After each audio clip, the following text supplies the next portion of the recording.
to please address the gathering.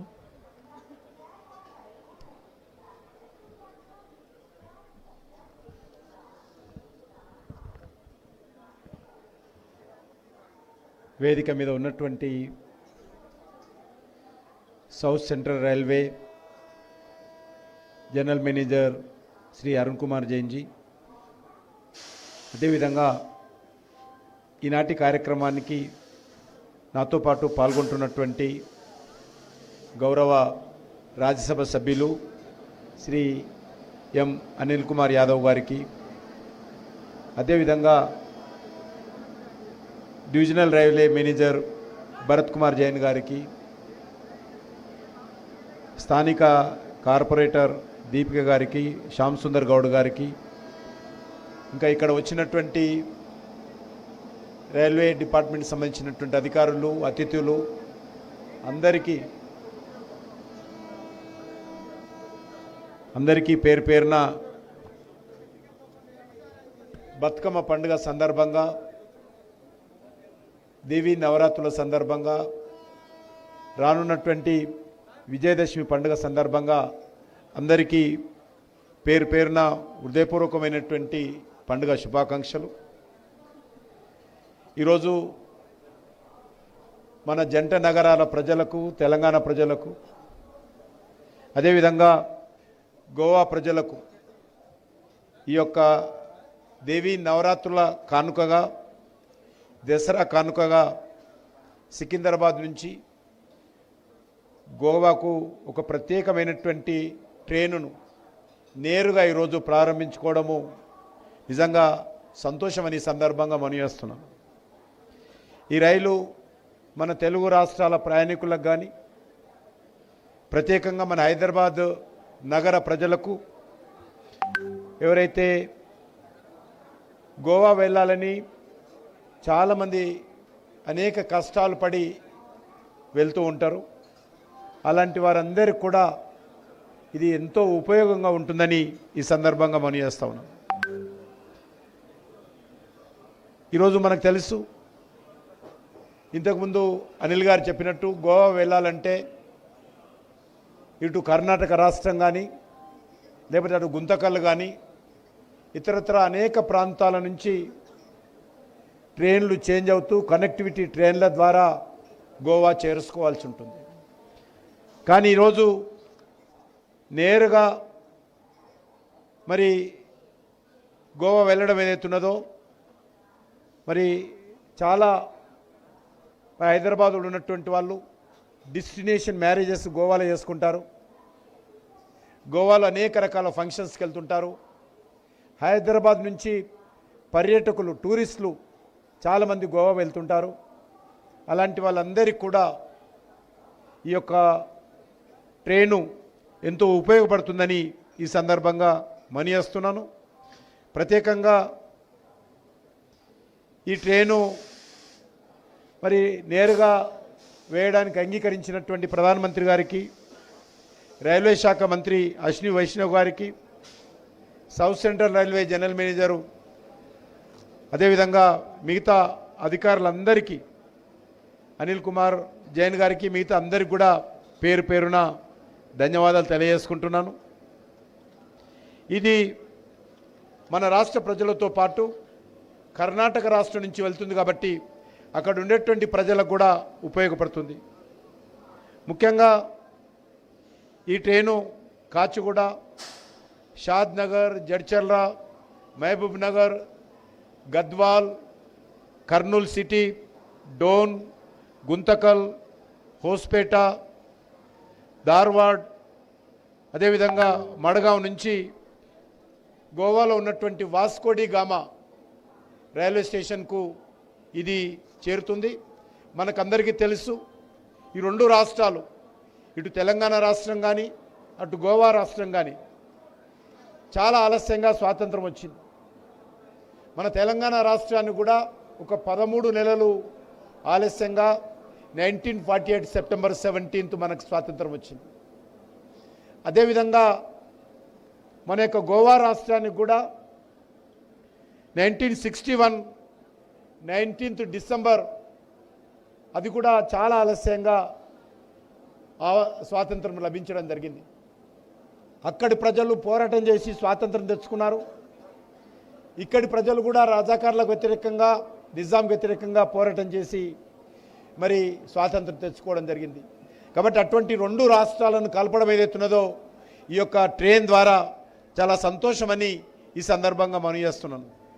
ఇంతకుముందు మనం వీడియోలో చూసాం, తెలంగాణ రాష్ట్రానికి రైల్వే శాఖ తరఫున అనేక రకాల బడ్జెట్ నిధులు కూడా పెంచడం జరిగింది. కొత్త ట్రైన్లు కూడా ప్రారంభించుకోవడం జరిగింది. కొత్త రైళ్ళు ఉన్నటువంటి రూట్లన్నీ కూడా electrification, doubling lines, tripling lines ఇవన్నీ కూడా చాలా పెద్ద ఎత్తున పూర్తి చేసుకొని ఈరోజు దేశంలోనే మనము ఈ యొక్క రైల్వే నెట్వర్క్లో తెలంగాణలో చాలా వేగవంతంగా అభివృద్ధి చెందుతున్నటువంటి రాష్ట్రంగా ఈరోజు ముందుకెళ్తా ఉన్నాం. ఈరోజు మనం చూస్తూ ఉన్నాం, దక్షిణ మధ్య రైల్వే రీజియన్లో ఎలక్ట్రిఫికేషను దాదాపుగా పూర్తి అయిపోయింది. అదేవిధంగా అన్ని రైల్వే స్టేషన్లో కూడా ఉచితంగా హై స్పీడ్ వైఫై సౌకర్యం కూడా ఈరోజు కల్పించడం జరిగింది. అంతేకాకుండా చెర్లపల్లి రైల్వే స్టేషన్ ఏదైతే ఉన్నదో దాన్ని టెర్మినల్గా మార్చాము, నూతనంగా నిర్మించడం జరిగింది. ఈరోజు హైదరాబాద్లో ఉన్నటువంటి ఈ సికింద్రాబాద్ రైల్వే టెర్మినల్ కానీ, నాంపల్లి హైదరాబాద్ రైల్వే టెర్మినల్ కానీ, కాచిగూడ రైల్వే టెర్మినల్ కానీ, ఈ మూడింటికి అదనంగా మన హైదరాబాద్ నగరంలో మరొక టెర్మినల్ చెర్లపల్లి కూడా త్వరలోనే మరి ప్రజలకు అందుబాటులో రాబోతుంది. హైదరాబాద్ ట్రాఫిక్ను దృష్టిలో పెట్టుకొని చెర్లపల్లి రైల్వే టెర్మినల్ వచ్చినట్లయితే మరి ఈ యొక్క ట్రైన్లు చాలా వరకు అక్కడి నుంచి ప్రయాణికులు తీసుకురావడం కానీ మరి అక్కడ ఆగిపోవడం కానీ జరుగుతుంది. ట్రాఫిక్ రావాల్సినటువంటి ట్రాఫిక్ ఇబ్బందులు ఎదుర్కోవాల్సినటువంటి అవసరం ఉండదు. చిన్న చిన్న పనులు ఉన్నాయి, అవి పూర్తి కాగానే ఆ యొక్క చెర్లపల్లి రైల్వే స్టేషన్ను త్వరలోనే ప్రజలకు డెడికేట్ చేయబోతున్నామని ఈ సందర్భంగా మనవి చేస్తున్నాను. అంతేకాకుండా ఈరోజు మనం చూస్తూ ఉన్నాము, మన యొక్క రైల్వే స్టేషన్ ఇప్పుడు సికింద్రాబాద్ రైల్వే స్టేషను మన తెలంగాణలోనే అతిపెద్ద రైల్వే స్టేషన్, చాలా ప్రాధాన్యత కూడినటువంటి రైల్వే స్టేషను. దీనికి టోటల్గా పునర్నిర్మాణం చేయడం జరుగుతూ ఉంది. ఆధునికమైనటువంటి సౌకర్యాలతో అంత వేగవంతంగా నిర్మాణ పనులు ఈ యొక్క సికింద్రాబాద్ రైల్వే స్టేషన్లో జరుగుతూ ఉన్నాయి. సుమారు 715 కోట్ల రూపాయలతోటి ఈ యొక్క రైల్వే స్టేషన్ పునర్నిర్మాణ పనులు ప్రధానమంత్రి గారు స్వయంగా సికింద్రాబాద్కు వచ్చి నరేంద్ర మోడీ గారు ఈ యొక్క రైల్వే సికింద్రాబాద్ స్టేషన్ నిర్మాణ పనులకు భూమి పూజ చేసిన విషయాన్ని మనవి చేస్తున్నాను. అదేవిధంగా కాచిగూడ కానీ, నాంపల్లి కానీ, నాంపల్లి కూడా 429 కోట్లతో ఆధునీకరణ, అత్యాధునిక వసతులతో ఆ యొక్క రైల్వే పనులు కూడా ప్రారంభమైనవని మనవి చేస్తా ఉన్నాను. ఈ సికింద్రాబాద్ స్టేషన్ పనులు వచ్చే సంవత్సరం ఎండింగ్ వరకు ఇది పూర్తి స్థాయిలో ఈ నిర్మాణ పనులు పూర్తయితే చాలా అద్భుతంగా మన ఇంటర్నేషనల్ ఎయిర్పోర్ట్ ఏ రకంగా ఉందో సికింద్రాబాద్ రైల్వే స్టేషన్ కూడా అదే రకమైనటువంటి లుక్తో, అదే రకమైనటువంటి సౌకర్యాలతో ఆధునికమైనటువంటి రైల్వే స్టేషను మరి స్టేట్ ఆఫ్ ఆర్ట్ ఇంటర్నేషనల్ ఫెసిలిటీతో ఆ యొక్క రైల్వే స్టేషను ఇది మన సికింద్రాబాదు ప్రజలకు అందుబాటులో వచ్చే 25వ సంవత్సరము ఎండింగ్ లోపల మనకు అందుబాటులో రాగుంది. అదేవిధంగా ఇదే కాకుండా తెలంగాణలో ఉన్నటువంటి మరొక 40 రైల్వే స్టేషన్లు కూడా, చిన్న చిన్న రైల్వే స్టేషన్స్ కూడా స్థానికంగా ఉన్నటువంటి సాంస్కృతిక మరి ఉన్నటువంటి పద్ధతులతో ఆ యొక్క రైల్వే స్టేషన్లను కూడా నరేంద్ర మోడీ గారి ప్రభుత్వము 40 రైల్వే స్టేషన్లు కూడా పునర్నిర్మాణం చేస్తూ ఉన్నామని, పనులు కూడా ప్రారంభమని చెప్పి కూడా ఈ సందర్భంగా మనవి చేస్తూ ఉన్నాను. అంతేకాకుండా ఈరోజు దేశవ్యాప్తంగా వందే భారత్ ట్రైన్లు, ఆధునికమైనటువంటి ట్రైన్లను చూసుకున్నట్లయితే వందే భారత్ ట్రైన్లు ఢిల్లీ తర్వాత అత్యధికమైనటువంటి వందే భారత్ ట్రైన్లు నడిచేటువంటి రైల్వే స్టేషన్ నగరం ఏదంటే మన సికింద్రాబాద్ రైల్వే స్టేషను, హైదరాబాద్ నగరం అని మనవి చేస్తున్నాను. ఢిల్లీ తర్వాత అత్యధికమైనటువంటి వందే భారత్ ట్రైన్లు మన హైదరాబాద్ నుంచి జరుగుతూ ఉన్నాయి.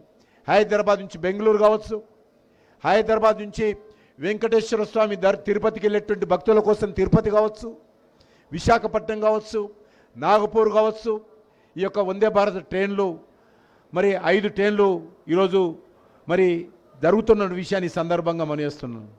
ఒక నాగపూర్ తప్ప మిగతా అన్ని రైళ్లు కూడా 100% ఆక్యుపెన్సీతో వందే భారత్ ట్రైన్లు కూడా జరుగుతూ ఉన్నాయి. ఈ యొక్క నాగపూర్ రైల్వే ఏదైతే వందే భారత్ ట్రైన్ ఉందో దాని విషయం కూడా ఆలోచన చేస్తూ ఉన్నాను, నేను చేస్తూ ఉన్నాను. అంతేకాకుండా మరి కాజీపేటలో 520 కోట్లతో రైల్ మ్యానుఫ్యాక్చరింగ్ యూనిట్ ఏర్పాటు చేయడం జరిగింది. ఇక్కడ వ్యాగన్స్ ఉత్పత్తి కావచ్చు, అక్కడ రైల్ ఇంజన్ల మ్యానుఫ్యాక్చరింగ్ కావచ్చు, కోచెస్ మ్యానుఫ్యాక్చరింగ్ కావచ్చు. ఈ యొక్క వరంగల్ కాజీపేటలో ఆ యొక్క పనులు దాన్ని కూడా ప్రధానమంత్రి గారు స్వయంగా వరంగల్కు వచ్చి దానికి భూమి పూజ చేశారు. ఆ యొక్క మరి రైల్ మ్యానుఫ్యాక్చరింగ్ యూనిట్ పనులు కూడా చాలా వేగవంతంగా జరుగుతూ ఉన్నాయి. అది పూర్తయితే 3000 మందికి ఉద్యోగాలు లభించేటువంటి అవకాశం ఉంది. అంతేకాకుండా ఈరోజు మనకు మనవి చేస్తూ ఉన్నాను, ఈ యొక్క రైల్వేలకు సంబంధించి మరి ఈరోజు అనేక రకాలుగా నెట్వర్క్ విస్తరించేటువంటి పనులు ఈరోజు మనం చేస్తూ ఉన్నాము. ఈ యొక్క తెలంగాణలో భద్రాచలం మల్కనిగిరిగా మధ్య 170 కిలోమీటర్ల రైల్వే ప్రాజెక్టుకు నరేంద్ర మోడీ గారి ప్రభుత్వము 3వసారి అధికారంలోకి వచ్చిన తర్వాత ఆ యొక్క పనులను కూడా ఆమోదించాలనే విషయాన్ని ఈ సందర్భంగా మనవి చేస్తూ ఉన్నాను. అంతేకాకుండా ఈరోజు జైరాబాద్లో కూడా మరి ఇండస్ట్రియల్ సిటీ ఏదైతే వస్తుందో అక్కడి కూడా రానున్న రోజుల్లో మరి రైల్వే నెట్వర్క్ మరింత పెంచేటువంటి ప్రయత్నం చేస్తాం. ఇటీవలనే కేంద్ర ప్రభుత్వం క్యాబినెట్ మన యొక్క 12 ఇండస్ట్రియల్ సిటీస్ దేశంలో మంజూరు చేస్తే అందులో ఒకటి జైరాబాద్కు మన కేంద్ర ప్రభుత్వము జైరాబాద్కు ఇండస్ట్రియల్ స్మార్ట్ సిటీ కింద ఇవ్వడం జరిగింది. అక్కడ ఆ ప్రాజెక్టు పూర్తయితే 1,74,000 మందికి ఆ యొక్క ఇండస్ట్రియల్ స్మార్ట్ సిటీలో ఉద్యోగాలు లభించేటువంటి అవకాశం ఉందనే విషయాన్ని ఈ సందర్భంగా మనవి చేస్తున్నాను. తెలంగాణ రాష్ట్రంలో ఈరోజు జాతీయ రహదారుల నిర్మాణం కావచ్చు, రైల్వే నిర్మాణం కావచ్చు, చాలా వేగవంతంగా ఈ యొక్క ట్రాన్స్పోర్ట్ నెట్వర్క్ ఇన్ఫ్రాస్ట్రక్చర్ యాక్టివిటీ పూర్తి చేస్తూ ఉన్నామన్న విషయాన్ని ఈ సందర్భంగా మనవి చేస్తున్నాను.